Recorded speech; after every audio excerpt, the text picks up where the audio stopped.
Optimize with Philip Levi. Welcome to the show. Boom. All right. What's up, Brad? Welcome to the show. How are you today, my friend? Doing very well. Thank you so much, Philip, for having me on the show. Absolutely, man. It's my pleasure to have you. So, everybody listening out there or watching, Brad is the host. He's a fitness professional on pretty much every avenue of the game. He's either he's walked that walk, and he's always plowing new avenues out. But he's the current host of the Over 40 Fitness Hacks podcast. Excuse me on that little name flub there. But we wanted to invite Brad on and see what makes his entrepreneurial mind tick. So Brad, take it away. Tell us a little about yourself. Yeah. It's funny. I was just on a Zoom call with some other podcasters. I have a coaching program, and one of them, I hadn't put my video on, and people were like, "Oh my God, it's Brad Williams. Is it the famous comedian?" And I said, I got on. I was like, "No, that guy's been using my name and dragging it through the mud for years." But no, like, I'm hoping, never mind. I'll save that joke for later. Yeah. I was hoping that one day the funny Brad Williams actually sees me on all these other shows, like, who is this guy? And messaged me one day. That'd be awesome. That would be cool. It's like Michael Bolton, huh? Yeah, you must really love his music. Yeah. Anyway, so tell us about yourself. You've been a gym owner. You are a fitness professional. I use that term loosely because some of us are coaches, some of us are trainers, some of us are therapists. And if you've been in the fitness game long enough, then you know what I'm talking about. Got a little creepy lighting going here. I'm going to change that off. So how would you define yourself? What best describes the feathers in your cap, sir? Yeah. So, I kind of grew up here in Central California, was always a fitness enthusiast into sports. Mm-hmm. And my dad was a medical doctor. Mom was a nurse. So I kind of had that upbringing. And later in life, graduated college, business major, always wanted to be an entrepreneur, didn't know what I wanted to do. And through different various jobs and kind of discovering myself, my brother and I decided, I got my personal training certification and was really loving training all my friends and people at work. I was like, let's go for it. So 14 years ago, I opened up my first gym in Huntington Beach, California. Kind of wish I started the personal trainer route first, just renting space, then open. But I went, got some money, got some investors and just went for it. And, you can learn what you want in college, but you don't know anything until you actually get in the game. And then it's just the wild, Isn't wild that west. The truth? Isn't that the truth? Yeah. And then, California, just being one of the hardest states to even do business in, especially with our kind of industry. But over the last 14 years, I operated 3 different gyms at my high point, had a bunch of investors really trying to push me. And, like I said, California was real hard. We had our ups and downs and we decided to consolidate down. And then COVID forced us to kind of consolidate down again. So now, I've got one spot left here in Huntington Beach. It's our favorite one. I kind of pulled away by force from COVID and started doing more online training, just like everyone you've probably been talking to. Started my podcast. That started doing so well that I said, well, I don't want to give up the brick and mortar game yet. So let's do both. So that's currently what I'm doing. And kind of my niche has always been the over 40 crowd. And then the reason I started my podcast was, turning 40 myself 2 years ago, almost 3 years ago. I started seeing how the aging process affected your body with, weight loss, injuries, energy levels. And now I feel bad for, when I was in my late 20s and early 30s, telling all my clients, come on, you just need to, train more days and work out harder and diet better. You're not doing it right. Always with fun. But now I'm like in their boat and I'm like, oh my God, they were right. This is horrible. I'm so sorry. But, that's kind of the theme of my show. And, I'm the personal trainer and that fitness enthusiast. I refuse to quit. So now I've got to find all these different, I call them hacks. They're mostly just tips. I kind of use hacks because it's trendy. But, what kind of things can I do to optimize without, working out 7 days a week? I don't want to do that. And, I've got a lower back injury from a freak accident. So everything I got to do is more quality, just work smarter, not harder. And that's kind of the whole theme of how I'm progressing through life now. I had to say, when I checked out your podcast, I immediately I was like, there's got to be more than just 40 hacks. Like it seems like there's way more than that. And then I reread the title. I was like, oh wait, it's age, not the number of hacks you've got. But it Yeah. was a clever name. I like it because I'm almost in that bracket myself. And I think what's really important, and well, I don't know if we'll just say important to recognize, is the over 40 crowd. When you're about 35 to 55, that's the demographic that has the disposable income and has the experience, be it with injury, age, time on this planet, whatever your vintage is, to hopefully not ignore the things that have gone on in their body, and seek professional help from a trainer, from a coach, from some sort of professional mentor, be it in the physical or the psychological realm. And as a seasoned veteran in the training industry, you know that those often blend over into the two, very well, pretty much always. Actually, no one is ever a steel trap. There's Yeah. always some sort of psychology involved in training any demographic. But the older you get, the more those socio-economic factors come into play. Because let's take, for example, at the time of this recording, Silicon Valley Bank just crashed last week. And I'm up in Northern California, and you better believe that the psychology of that happening, the fact of that happening, had an effect on the psychology of many of the people that I work with. And as a veteran in the industry myself, I better be equipped to help people more than just count sets and reps. Yeah. So, Well, not only that, but you got to worry about, people starting to tighten up their purse again. And, we already went through this kind of process through COVID, and people right. leaving and, saving their money type thing. So Yeah, definitely absolutely. I think that the one thing with the length of time that trainers, we'll just call ourselves entrepreneurs, fitrepreneurs, if you will, coined that, bam. And I think one thing that's notable is that we are able to communicate how important health is to someone's well-being. And while working session to session, your hourly rate might be your top tier level of service. Presenting a service, man, my lights are just crazy today, excuse me. Presenting a service that might be mid-tier or something that's a little more scalable in the online space has been huge for survival of the fittest during COVID. Yeah. Sorry about that pun there. How did you pivot when COVID came around, Brad? Other than, I mean, you mentioned shuttering some of your businesses and consolidating, but yeah, and that's the thing, is pivoting. Because when I first came into the industry 14 years ago, I already saw after the 2008 real estate crash that people were tightening up their purse, and no one was paying for the private training like they were before. There was always some people who were well off enough that could do that, but I already foresaw that and started pushing more of that semi-private, where you're training 3 to 4 people at the same time. But my kind of thing was, you don't have to find those people. I'll find those people. That's part of my marketing strategy.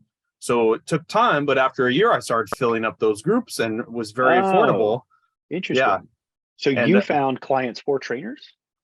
Well, no. So I would train clients, and usually the standard back then was, you either do private or you do tandem, or maybe a 3-pack, whatever you call that, tandem probably as well. Sure. But the client would have to come bring their own friends.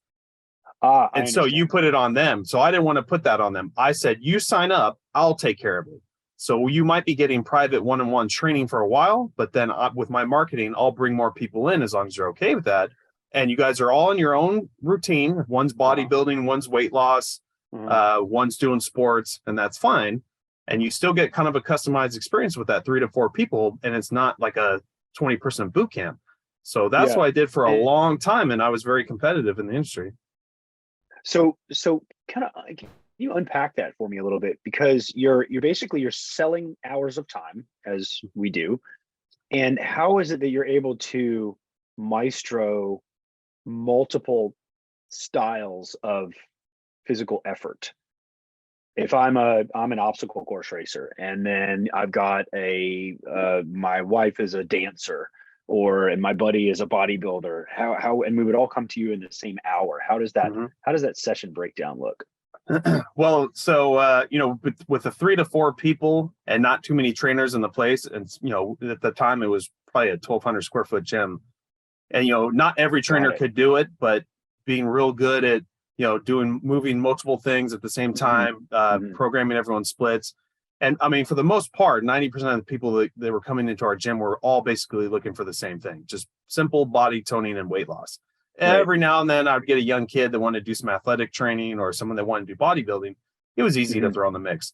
But yeah, if I had every hour and there was something from every type of modality and training, I'd have to crunch it down to 2 or 3 people probably. But yeah, that seems exhausting just on your energy also. Yeah, but that's why I would stop at 4. 4 was the absolute max that I could give each one of them my time and just run in a circle and put them on their own little circuits. And I had enough room in my gym to do that.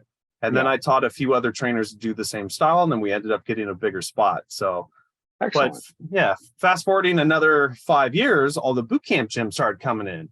And with their big corporate money. So you got your Orange Theory coming in, F45 a little bit later, but things like Orange Theory, and they came in with a real rock bottom price. They were real trendy, nice looking with some tech involved. And that was the next thing. So then I pivoted again and decided to, they're taking all our clients. Everyone's tightening up their money. It's cheap, so much cheaper to go to there. They have a nicer place because they got the big corporate money. So instead of going after the clients, I was already renting space to trainers. And I noticed that all the other gyms either weren't doing it or would request that trainer, you had to pay a max rent, no matter if you had one client. And I didn't think that was fair. So I said, well, I don't care. As long as you have your insurance and we talk and I vet you out, if you have one client, I'll work with that. So I did a daily rate, a weekly rate, and then a monthly rate, and then a max. And so I just started gathering all these trainers. And then that's all I marketed to was just trainers. So at one point I had like 65 trainers at all 3 of my gyms. And I was making most of my rent from them versus clients or memberships. And it was good for me as the boss because, training, at one point I was training 42 people at any given month. It was just too much. So that way I was allowed to, simmer down a little bit and work more on the expansion. Yeah, of course. I mean, at some point you want to take your focus off of the day-to-day more so you can step back and see the forest for the trees, through the trees. Let me back up a little bit because we kind of just jumped in because that's what people who are passionate about the same things tend to do. How did you arrive in the fitness business to begin with? 14 years ago, was it?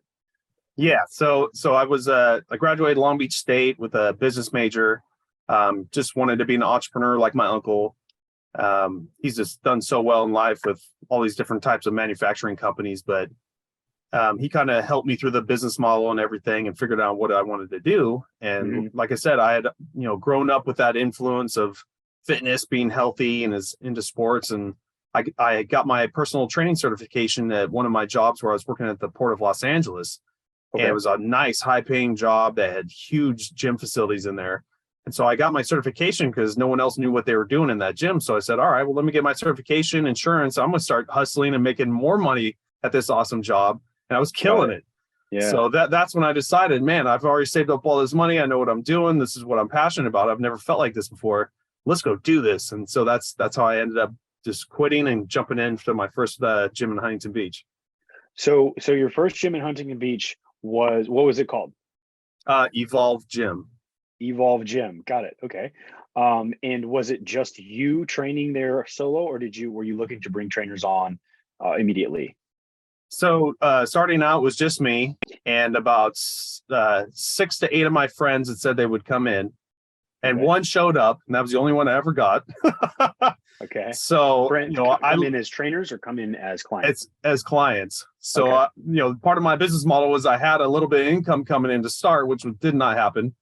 Yeah. So I just hustled and did marketing, online marketing. Just walking around all the businesses and sat in that place Monday through Sunday. 8 hours, 10 hours, 12 hours a day, and that's how I eventually built up. And I got my sister-in-law to be a trainer because she didn't like her physical therapy career. So she came in, and I found 2 other trainers within 6 months that were really rock solid. And that was kind of the core group of Evolve.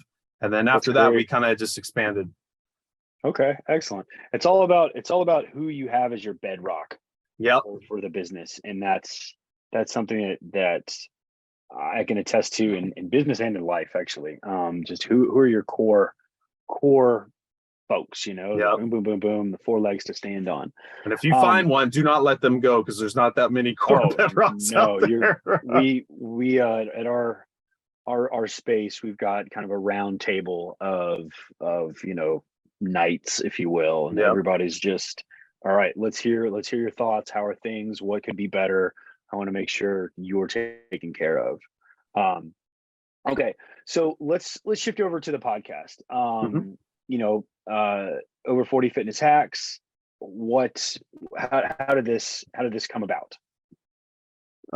So like I said, my niche has always been just because that was what was coming in our doors was the over 40 Uh-huh. crowd. Uh-huh. And here in Orange County, it's basically it's city by city, it's different for business and for just like the personality of the town. Our town here specifically of Huntington Beach and some of our adjacent cities, it's more of a party spot. So a lot of my over 40 people coming in have money because it takes money to live here. Mhm. And there's so much fun stuff to do, bars, restaurants, events, fairgrounds, all this stuff that we call it noise. And that noise, disrupts the training program. So just over time, we had to find better ways to get clients to build healthier habits without giving up their social life. Because if they gave up their social life, they'd quit on you. So that Okay. was kind of my thing of always finding these little tips and hacks to help with them. You got to give me a little bit if you still want to do this or crunch this partying down into just tighter windows and do this and that. And just over time got really good at it. And then lo and behold, I'm kind of the same way. I'm not going to give up my social life either. Mhm. And now that I'm experiencing that in my 40s, I'm really honing in on finding all these other modalities and ways to diet better and ways to work out better and better supplements to give you that edge to be able to kind of sustain, an athletic and functionally fit body. And so that's what I kind of themed the show over. Yeah, I mean it's a very very specific and well named, Yeah. well named show. So what are some of your top fitness hacks that you like to share on the show? Yeah. So starting with like dieting, like throughout my career, everyone's got their own diet, and I've tried every single diet. And what I've learned over the last 14 years is everyone's different. Their genetics are different. Their blood work is different. Their digestive tract and the way they assimilate nutrients is different. We're all humans, but everything's so different. So instead of telling people to do one specific diet over the other, I just coach people how to do the diets they're interested in, and we'll see if it works for them. Okay. So, being over 40, I've learned more to like be in tune with your body and seeing what feels good and journaling and tracking what feels good and what feels bad. And so a real easy thing a hack that I started putting on people was, the concept of intermittent fasting. And what that is, you probably know about it, is just crunching the Mhm. time window that you're eating. And if you're bodybuilding, it's a little harder because man, you are eating like every hour to get your 200 grams of protein, which is my issue. But the Yeah. tighter you can crunch that window in and give your body the repair time and its ability, they call it autophagy, to clean itself out, clean the arteries out, your digestive tract. Oh my God, since I've started implementing that, I'm just, crushing my stats on what I'm trying to do and, get as close to a single digit body fat as possible. Remember, I Oh like to wow. have my social life. So I'm Yeah. never going to Yeah. be in Yeah. the bodybuilder muscle fitness magazines. And that's Yeah. not what I promote. But, started implementing that with my clients and just seeing tremendous success. And So do you then, think? Sorry. Go ahead. and I was going to say, and then you can kind of stem off that and some people do really good with longer fasting, including myself. But, that Mhm. has to be kind of more looked over by a health and medical professional. What is your ideal experience with, and this could be personally, Mhm. with intermittent fasting, because it does fluctuate. Some people are 12 hours, some or 8 hour feeding window only. Other, like if you listen to Huberman Lab, some people are don't get any liquid calories in 3 hours before bed or an hour upon waking, liquid or solid. What have you found to be the best for you?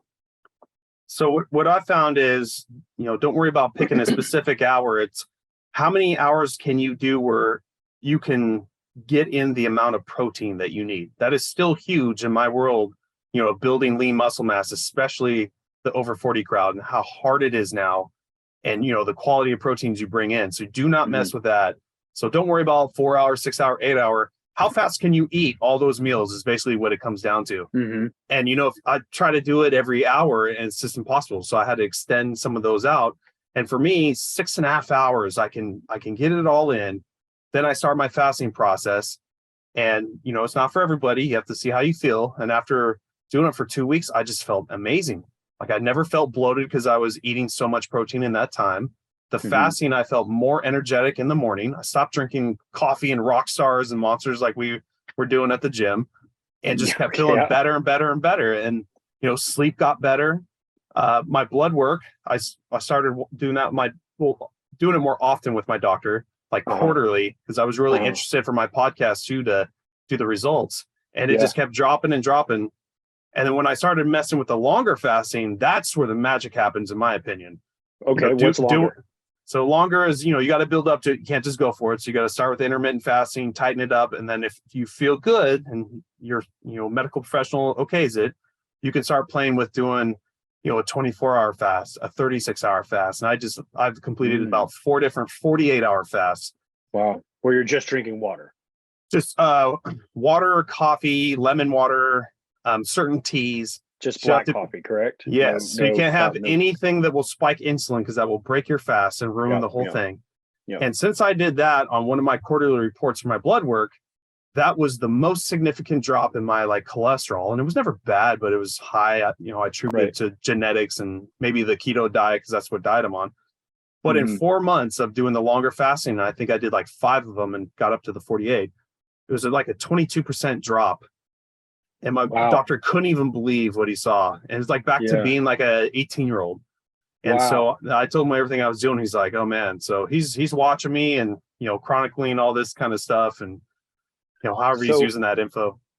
So how, back to the question of protein, I'm sorry, your window of eating. When I weigh about 205 pounds, and I fluctuate between about 190 and 200, depending if I'm heavily training for OCR season. The one thing I have trouble with is if I jam in 200 grams of protein into that window of 6-8 hours, I am just slovenly sluggish. I tend to just, as we know, when we eat, our body takes energy to digest that food. So what hack do you have that bypasses that post consumption just lag in energy? Yeah. So one thing is just the more you practice it, the better you become. Okay. Then the other theory too is it's called metabolic flexibility. So the ability to do this type of fasting, longer fasting. Maybe you're not as energetic as you were before when you're pounding carbs and you're prepping for, a triathlon or something like that. But so once a week or twice a week, whenever you're doing workouts, go off the program and take in carbs, as much food as you want, and kind of shock to the body. You feel great. You do an amazing workout, and then boom, you go right back to your intermittent fasting program. And then you just kind of do that system up until, say, whatever the day is for a triathlon. And maybe the week before, you start just throwing everything out the door and increasing what you used to do. And your ability of your body now to snap back to, burning glucose for, fuel versus, body fat, which is why you would do the intermittent fasting in the first place. It's just easier to switch back and forth. But if you only pick one thing, your body gets stuck in that rut. So, for me, I've had, 2 lower back surgeries from this freak accident of moving heavy gym equipment, being the gym owner. My days of powerlifting and doing mud runs and triathlons are pretty much over, and I don't do sports. So I have no interest in, having the flexibility to go that side. I'd rather stay at a fat burning state, but I do have clients that do want that. And that's the program I put for them. Okay. Excellent. And being that Huntington Beach, Southern California, we are so exposed to dining out and going in, socializing with friends, and putting calories that are either hollow or not that great for us into our bodies, that has to be factored into your coaching style. And how would you tackle that with someone who is, a human being in the modern world, and saying like, hey man, Brad, like, look, I want, Brad Pitt Fight Club body, but how can I do that and still maintain some sense of social sanity? Yeah. So for someone who's still active and still needs like carbs to produce whatever sport or events they're trying to do, I can't throw them on a super low carb diet. So we have to kind of pull more from, the lower glycemic index of better carbs, millet, brown rice, oatmeal versus that kind of stuff, so they can still perform at that level. Once you start sliding down to, I really don't do that kind of stuff anymore, which is most of my clients, then I try to push, okay, in reality, sugar is like pretty much the reason for all disease and everything on this planet, the problems we have with heart disease. So, I mean, if you don't need to perform at these levels, let's pull you back and dial you back to a low carb, paleo, keto is what I currently do. But I also promote what makes you feel good. And some clients are vegan. So, okay, we got to really work on that diet to kind of pull those carbs down. And there are options. But how does that work with vegans? Because they're a whole different religion. Yeah. And I've done it. Yeah. And I've done vegan. I did it for 9 months. And I always say your cholesterol? Cholesterol was all the way down. Oh, okay. I felt great. Like my body just felt clean, like a sense of being clean, no bloat ever. My allergies, I have environmental allergies, like a lot of people, they were gone. Really? The only problem was I was the fattest I ever was. And that's because every freaking protein that they allow you to eat has more carbs than it does have protein. So really the only way to do like the vegan diet, and I tried out the vegan keto diet, which is even harder. Yeah. And basically it's beans and rice. No, not even that. You can't have beans. You can't have beans. Right. So what the hell are you eating? You have like backpacks full of some one thing. Yeah, basically it was nutritional yeast, tofu, fun. tempeh, and then a whole lot of pea protein isolate protein drinks. That's really the only way you can do it. And were you the gassiest you've ever been after that? No, because I have like little ways of, I would take apple cider vinegar to help kind of calm the digestive tract before eating and beautiful. Yeah. That kind of stuff. So I never had too much problems with that, but it's boring. So for me, I've found the happy medium with, keto, dirty keto. I cheat all the time, but it's basically like low carb enough, but not where the keto markers says you're supposed to be at. But I have a breathalyzer. I still hit ketones all the time. Okay. And then just the intermittent fasting was the biggest thing. Okay, excellent. I think that it sounds like one thing that I think is really cool about your story is that it sounds like you've walked all those paths, and it sounds like when your clients come to you, you have a personal anecdote that you can throw their way to help them get through the fast or the craving or I get grumpy when I'm hungry. I'm sure people get hangry, I guess is what they call it now. But my wife put us on a juice cleanse. She's like, oh, we're just gonna do this for like 3 days, and I was like, I really don't want to do that. I don't, please. And it was just not a fun time at all. And my philosophy is work hard.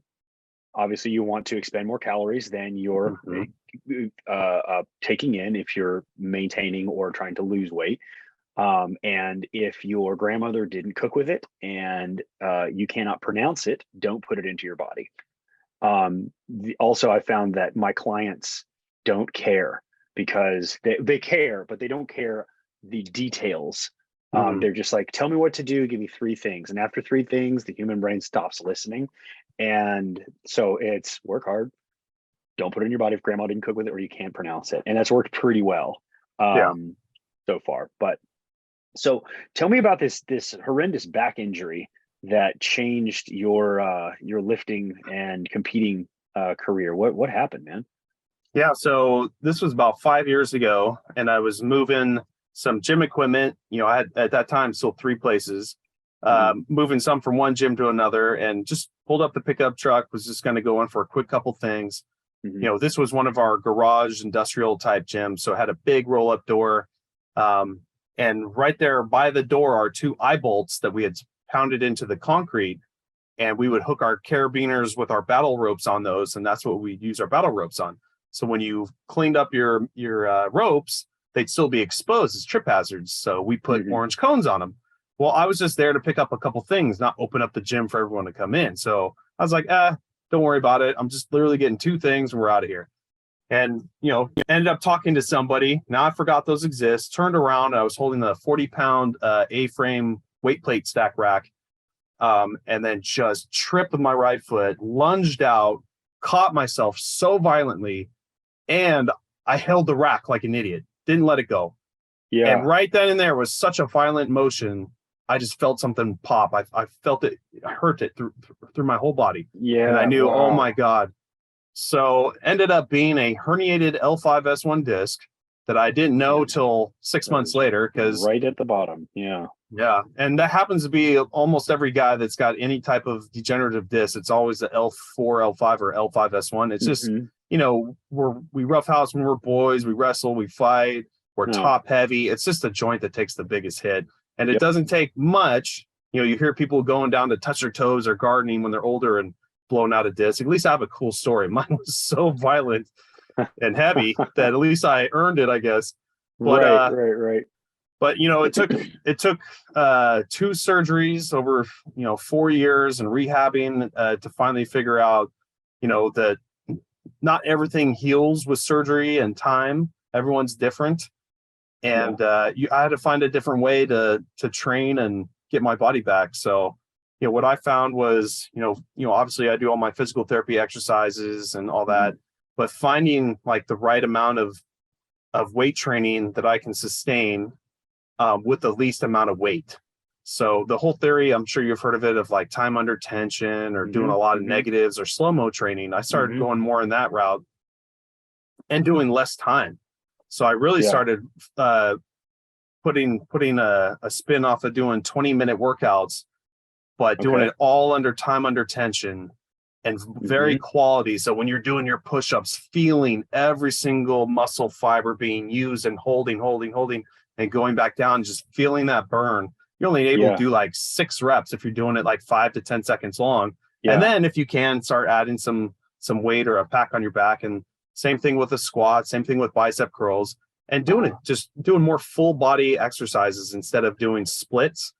Because I'm not trying to bodybuild anymore. I'm just trying to be functionally healthy. So doing that style has just been so tremendous.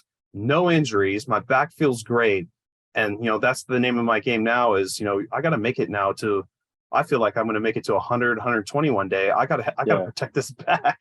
Yeah, that's true. Some days are better than others. That's for sure. Yep. But I think that the style that you were describing of how you turn every like let's say a push-up isn't just, or in my belief as well, it shouldn't be a chest exercise. It should be a whole body exercise. Your whole body should be stabilizing. And I think that's really great, Brad, because it not only causes you to slow down and focus on the quality of your movements, but it's also grooving those neural connections deeper from the brain to the body and building focus and control over yourself.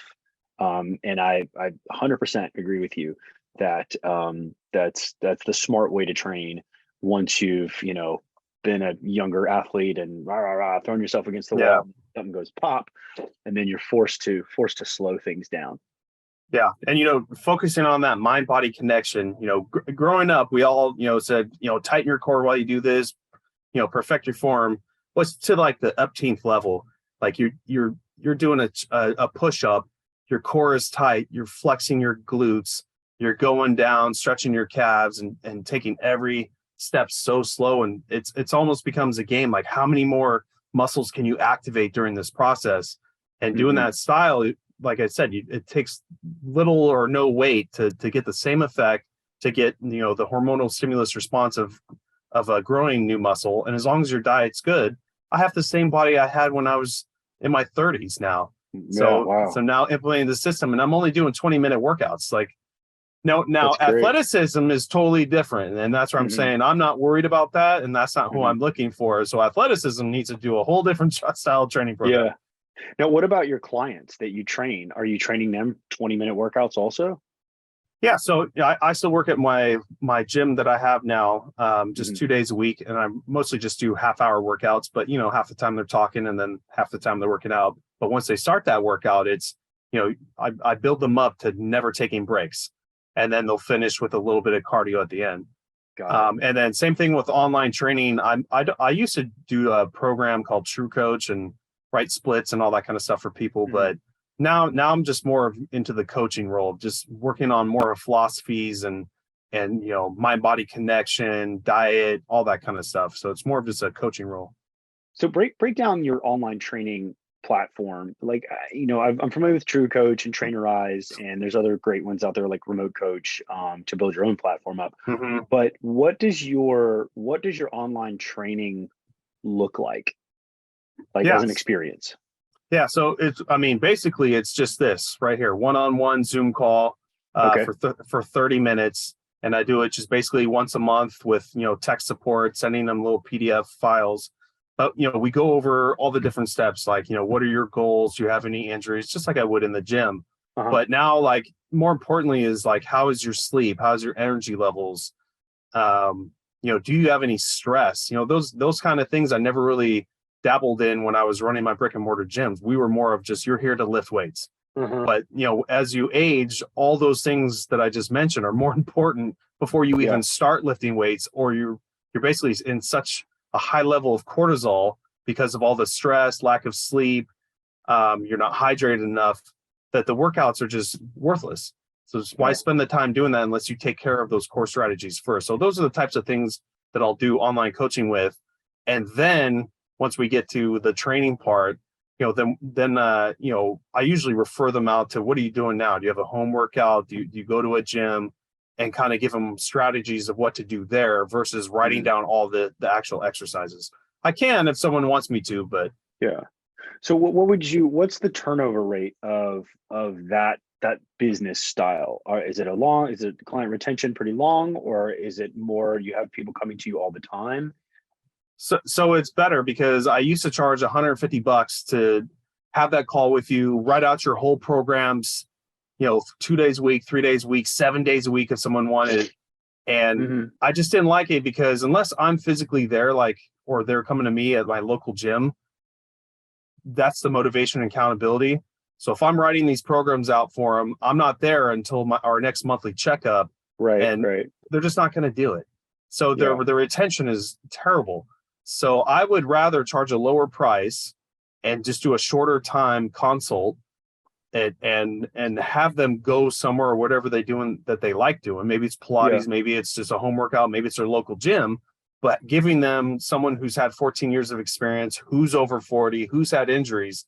These are the game plans you need to work on. And then I'll check back in with you this month, next month. There is no contract or anything. So I found out this style of online training has just been better for retention. It's more fun for me.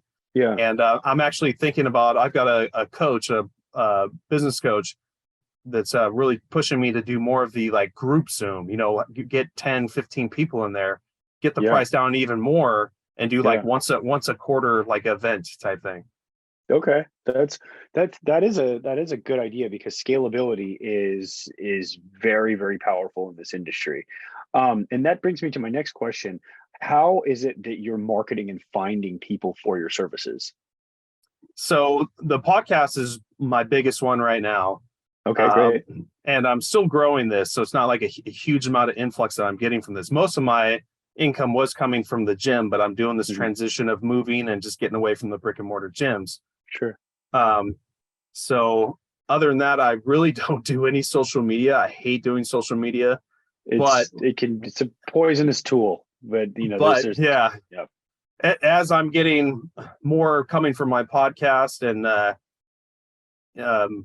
my goal is to hire it out. I'll still put the content out. I just don't want to do the chopping, the titles, and all that kind of stuff. And I'd rather just be jumping in with the discussion and involving myself with the community of social media, not doing the actual post. So that's kind of more of phase 2 right now. It's just my podcast is just growing so tremendously. I just want to put all my effort into that, what's working good. That's great. Yeah, well, it's definitely it's a very entertaining show, and I really enjoy the snack size bits of